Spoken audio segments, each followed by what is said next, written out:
Matthew. Chapter 9. And he entered into a ship, and passed over, and came into his own city. And behold, they brought to him a man sick of the palsy, lying on a bed. And Jesus, seeing their faith, said unto the sick of the palsy, Son, be of good cheer, thy sins be forgiven thee. And behold, certain of the scribes said within themselves, This man blasphemeth. And Jesus, knowing their thoughts, said, Wherefore think ye evil in your hearts? For whether is easier to say, Thy sins be forgiven thee, or to say, Arise and walk?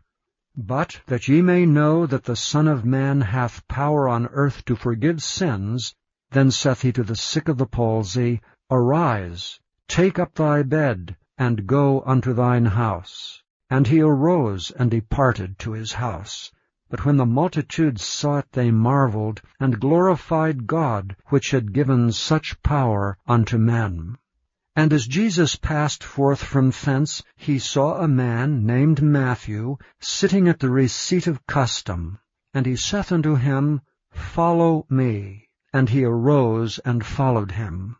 And it came to pass, as Jesus sat at meat in the house, behold, many publicans and sinners came and sat down with him and his disciples.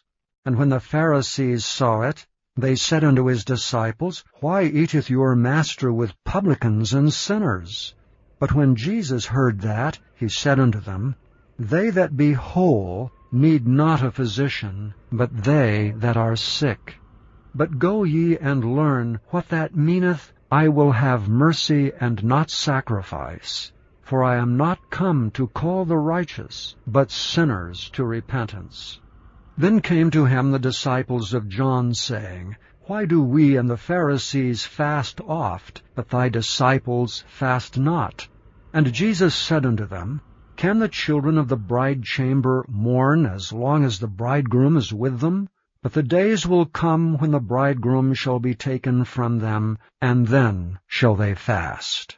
No man putteth a piece of new cloth unto an old garment, or that which is put in to fill it up taketh from the garment, and the rent is made worse. Neither do men put new wine into old bottles, else the bottles break, and the wine runneth out, and the bottles perish. But they put new wine into new bottles, and both are preserved. While he spake these things unto them, behold, there came a certain ruler, and worshipped him, saying, My daughter is even now dead, but come and lay thy hand upon her, and she shall live.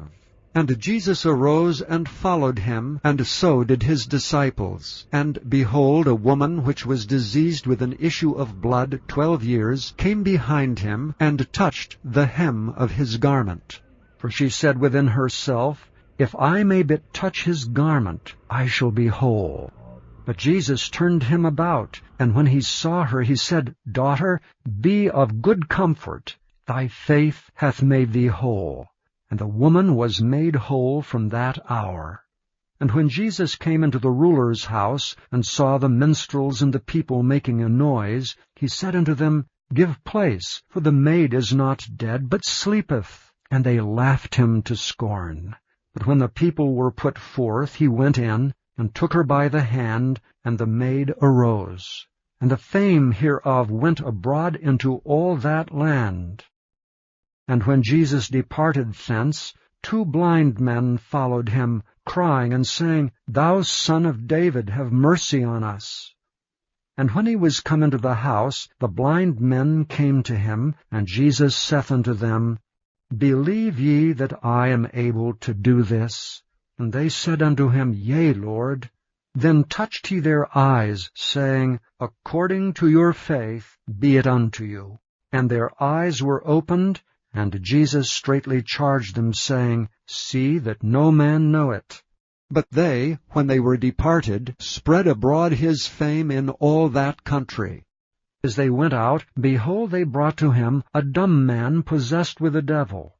And when the devil was cast out, the dumb spake, and the multitudes marveled, saying, It was never so seen in Israel.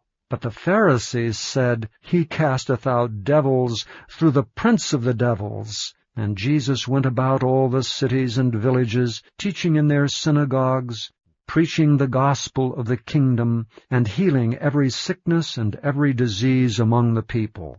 But when he saw the multitudes, he was moved with compassion on them, because they fainted and were scattered abroad as sheep having no shepherd.